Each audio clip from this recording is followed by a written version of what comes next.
Among the biggest critics of Joe Biden is Mike Pompeo. Should not be a surprise, though. He served as Donald Trump's Secretary of State from 2018 to 2021, and before that, he headed the CIA.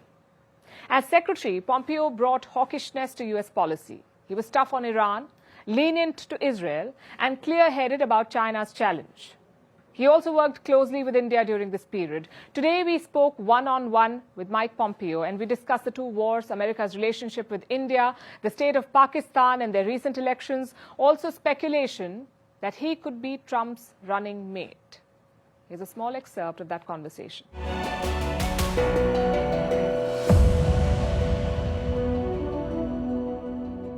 Joining me is a leader who's been a core member of the first Trump administration and who's also tipped to play some sort of a role in the second one if that happens. Former Secretary of State, Mike Pompeo. Welcome to Firstpost, sir. Okay, it's great to be with you. Thanks for having me. So let me start with the question that everyone wants an answer to. Do you think that you will be Donald Trump's running mate? Oh, goodness. Who knows? I don't comment on jobs I've not been offered. There are a number of great people who would do fantastic work as his running mate. First things first, he's got to get organized, get ready, and it's really important to the world, in my view, that he's successful, that he runs a winning campaign, and he indeed becomes president. Who's his vice president? Much less important. Would you be open to the idea if it were to be offered to you?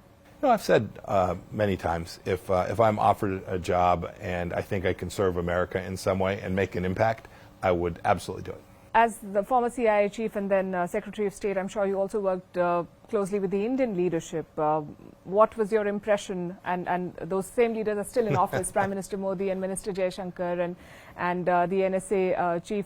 Are there any particular interactions that come to mind? Is there something that you want to share with us and our audience? Well, first, I'm hopelessly biased. I love them both and enjoyed working with them, mostly because they're incredibly professional and capable.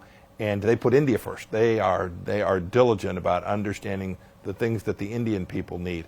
And so Foreign Minister Jaishankar is among my closest former colleagues. I didn't work as directly with the Prime Minister, although I met him many times and traveled with the President to see him. But we always knew we had a friend, someone who was going to vigorously defend their own interests. And that meant we didn't always agree, for sure. But we knew we had a good, responsible counterparty that was working on many of the same things we were to make life better for the people of their own country and people of the world. I'm so happy they're still there. There's a lot going for the India-US relationship, but there are some not so good parts as well. Like, for instance, we've just rolled out a new citizenship law called the CAA. And the US government has said that it's concerned about this issue and it will monitor it. Do you agree with this statement? Our approach, the Trump administration's approach, was very different to these kinds of things. I don't want to talk about this specifically, but I'll give you a model. Our model was we had a lot more space for leaders, especially in democracies, places like India, right, the world's largest democracy. We had a lot of tolerance for democracies fighting it out politically amongst themselves and coming to a resolution that made sense for their country. It might be a model that was different than the American model. It might be the same, but we had a lot of space for that. And that's another, I wouldn't say point of contention, but a point where there isn't total agreement between Washington and New Delhi, because India sees Pakistan as a state sponsor of terrorism. But American policymakers have been accused of ignoring India's concern vis-a-vis Pakistan. Do you sympathize with New Delhi's point of view more now? I wouldn't say more. No, I share the Indian view. I absolutely share the I worry about, and we were very clear with Pakistan. We took an approach that was very different from the Obama administration's approach when we came in 2017, a very different approach to this. No, we share not only the Indian view, but the global view of the risk of terrorism from extremism inside of Pakistan, extremism that flows in from Afghanistan via Pakistan. No, these are very real risks that the Indian people are right to address. A recent news report claimed that President Donald Trump ordered the CIA to smear the Chinese government on their social media, and the operation is said to have started in 2019 when you were in office. Were you aware about it? So I wasn't the CIA director in 2019. But you were part of the core team of Donald Trump. Yes. Yes. Yeah, I don't talk about CIA operations.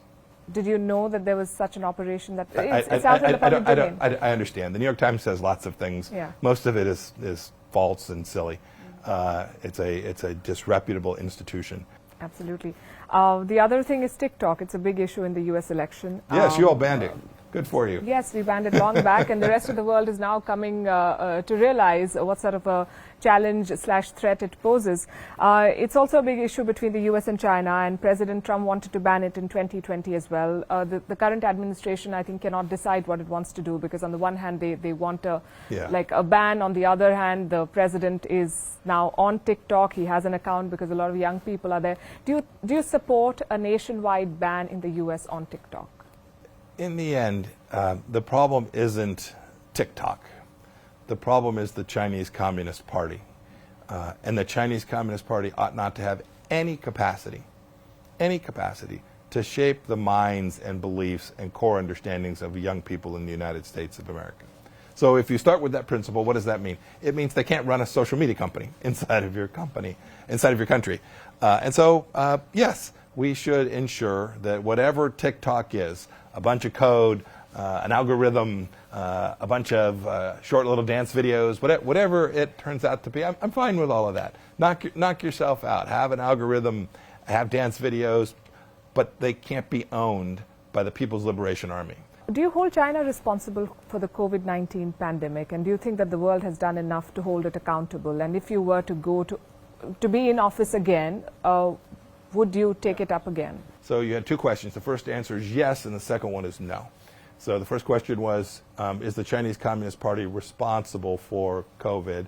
The answer is yes, and I'll elaborate, because that's important. And second, has enough been done to hold them accountable? The answer is not remotely close. Now they haven't been held accountable in any material way. The World Health Organization is still run by the same guy who's told us that the Chinese were doing a great job in protecting the world. We should never forget that. Yes. He's still in charge today. Imagine the next pandemic. Same guy, same country, same Wuhan lab. When I say that China's responsible, they created this virus in a laboratory. The virus escaped accidentally, not intentionally, but it escaped from that laboratory.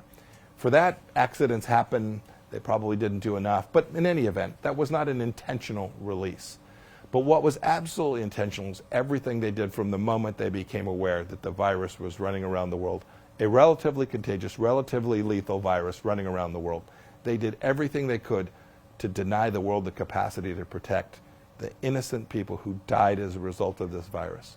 They hid the story. They disappeared journalists. They disappeared doctors. All the things that no nation, India wouldn't do this. America wouldn't do this. If we had an accidental release from a laboratory in one of our countries, we would immediately tell the whole world this is what happened. We would get the best minds in the world to try to address this, and we would do everything we could to contain this in the absolute moment, real time. These guys waited a very long time and then sent thousands of people around the world to transmit this virus, killing tens of millions of people, destroying billions of dollars worth of wealth, and setting the global economy back by at least a couple of years. No accountability to date for what Xi Jinping did to the world. Thank you very much for your time. Thank you.